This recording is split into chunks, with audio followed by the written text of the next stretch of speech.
Takže celkovo vlastne dom je riešený v takom duchu otvorenosti. To znamená to celé plenie a otvorenosť toho prvého a druhého poschodia je, aby sme dosiahli takú najväčšiu vzdušnosť toho celého, aby ten dom dýchal, aby bol presvetlený a vlastne, aby sa nám tam dostalo čo najviac slnka.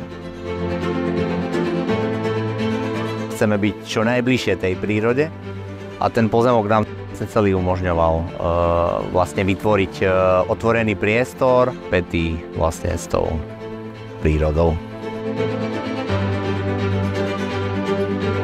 Spolupráca nášho architekta s firmou Kunaj bola na vysokej úrovni, pretože prebehli viaceré stretnutia, kde sa nejaké tie naše požiadavky a naše predstavy vlastne pretavili do konkrétneho reálneho projektu s tým, že sme dosiahli vlastne to, čo sme chceli v podstate. Čiže celý ten priebeh bol bezproblémový, hladký. To, čo sme si dohodli, vlastne sa aj urobilo. Môj pôvodný zámer bol vlastne ísť do drevených okien, celodrevených, ale možno ma presvedčila tá samotná údržba.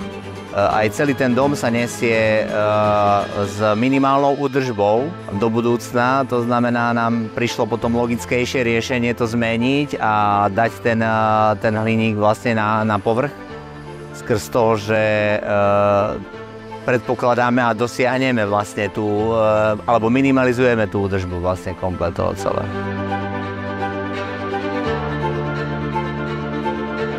Čo sa týka skúseností s firmou Kunaj, úprimne som ju nemal, ale som milo prekvapený. Myslím si, že to bol správny výber. Všetko, čo som chcel, vlastne sme doriešili do posledných detailov. Komunikácia prebehla presne tak, ako mám predbehnúť so zákazníkom a myslím si, že sme našli aj vzťahy, takže to je dôležité vlastne pre mňa, že týmto nekončí vlastne touto realizáciou.